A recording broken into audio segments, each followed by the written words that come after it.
Bismillahirrahmanirrahim. Assalamualaikum warahmatullahi wabarakatuh. Peserta didik kelas 11 IPS. Untuk mata pelajaran geografi di semester 2 ini kita akan membahas materi KD yang pertama, yaitu di sini dengan tema dinamika kependudukan di Indonesia untuk perencanaan pembangunan. Jadi kita akan berbicara tentang kependudukan. Dalam hal ini merupakan lapisan antroposfer. Nah, pada pembahasan tentang dinamika kependudukan ini ada 7 poin pokok. Nah, di sini sengaja Bapak menampilkan bagian ini untuk lebih memperinci dan secara sederhana poin-poinnya dapat kita tampilkan. Yang pertama adalah faktor dinamika kependudukan. Di sini membahas tentang faktor-faktor yang menyebabkan penduduk itu dinamis. Dinamis itu artinya adalah tidak diam. Dia selalu mengalami pergerakan atau pertumbuhan. Kenapa bisa terjadi dinamika seperti itu? Itu karena adanya faktor dinamika. Nah, di sini kita tarik ke sini ya. Ada kurang lebih 3 faktor yang menyebabkan penduduk itu mengalami dinamika. Yang pertama adalah faktor kelahiran.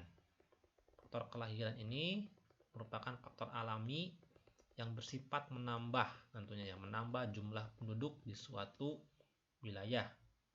Di sini rinciannya berbicara tentang kelahiran, ada faktornya, ada faktor yang mendukung atau faktor pro, ada faktor yang menghambat atau faktor anti.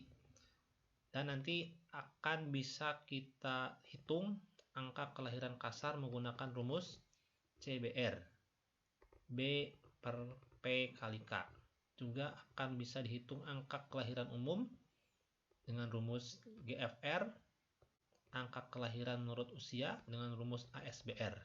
Itu adalah faktor yang pertama mengakibatkan dinamika penduduk, yaitu faktor kelahiran. Yang kedua adalah faktor kematian.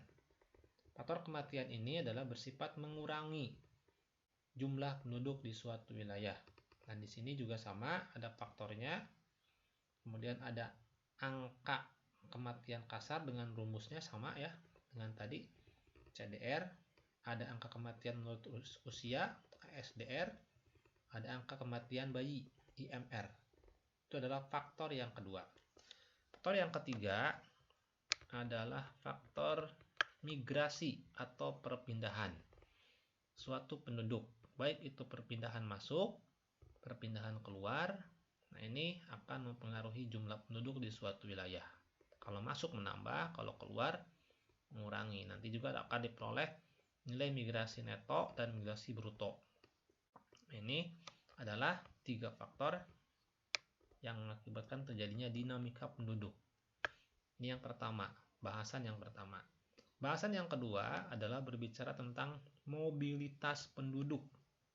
Mobilitas penduduk, mobil itu berarti bergerak. Jadi penduduk senantiasa mengalami pergerakan.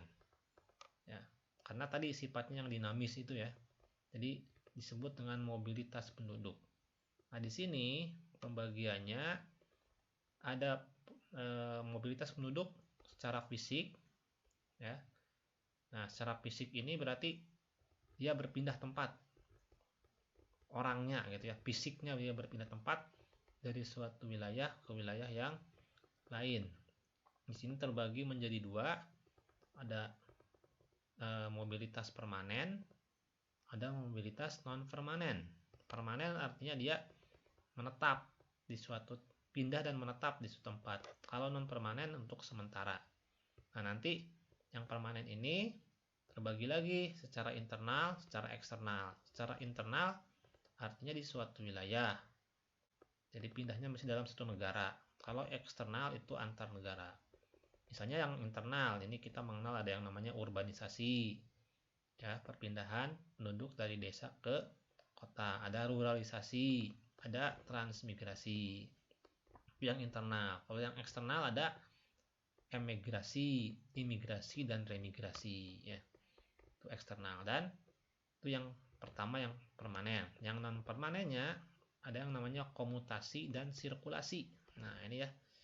Ini sering kita sebut dengan ulang alik atau pulang pergi, ini yang komutasi ya.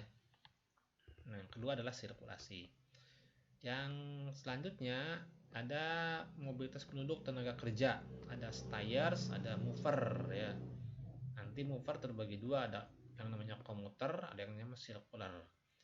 Ini ya, mobilitas penduduk juga bisa dilihat dari perubahan statusnya berubah, itu pun termasuk ke dalam mobilitas penduduk secara sosial. Ini dipelajari juga pada pelajaran sosiologi ya, nyambungnya. Itu poin yang kedua berkaitan dengan mobilitas penduduk. Kemudian poin yang ketiga berkenaan dengan materi kependudukan ini adalah berbicara tentang kualitas ya. Kualitas itu artinya adalah baik buruknya suatu penduduk. Nah, bagaimana kita melihat baik buruknya suatu penduduk? Itu secara garis besarnya dapat kita lihat dari 3 poin ya. Yang pertama dilihat dari segi kesehatan.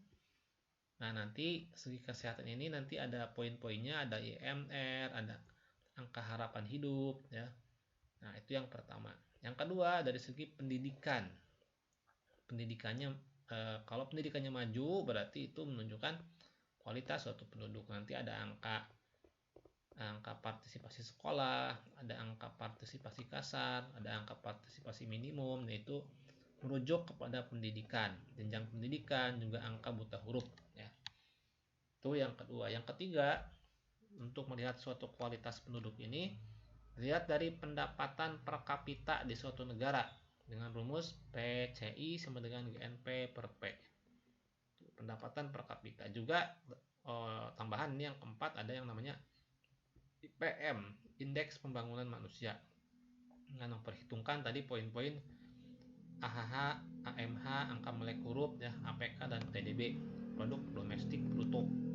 Nah, ini untuk melihat kualitas penduduk di suatu wilayah, dalam hal ini suatu negara. Itu poin yang ketiga.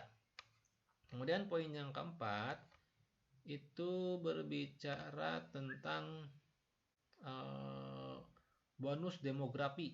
Nah, ini ada materi tentang bonus demografi. Demografi itu penduduk. Jadi di sini terkait dengan proporsi penduduk produktif atau penduduk yang bekerja yang besar. Maka itu bisa menjadi bonus demografi. Ya. Dan bonus demografi ini nanti akan berdampak pada peningkatan laju perekonomian. Nah, ini ya, itu ada konsep bonus demografi. Kemudian berbicara tentang kependudukan tidak terlepas dari permasalahan. Nah, di sini ada permasalahan penduduk itu terkait dengan ledakan penduduk, banyaknya penduduk ya, akibat kelahiran yang sangat besar, kemudian juga sebaran penduduk yang tidak merata, dan kepadatan penduduk juga yang tidak merata. Nanti kepadatan penduduk ada kepadatan penduduk kasar, kepadatan penduduk fisiologis, kepadatan penduduk agraris dengan rumus yang bisa kita pelajari.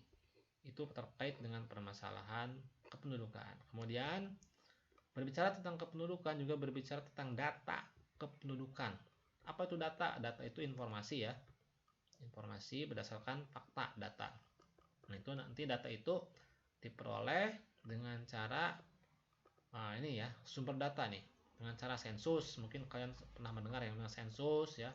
Dengan cara registrasi, dengan cara survei. Nanti bisa kita pelajari apa itu sensus, apa itu registrasi, apa itu survei, apa perbedaannya ya. Itu tentang data kependudukan. Nanti data itu diolah. Nah, tentu sekarang itu karena era modern, pengolahannya bisa dengan menggunakan komputer ya. Sehingga nanti bisa diperoleh bagaimana komposisi penduduk, bagaimana angka rasio ya, rasio jenis kelamin, rasio ketergantungan. Nah, nanti bisa digambarkan dalam bentuk piramida penduduk.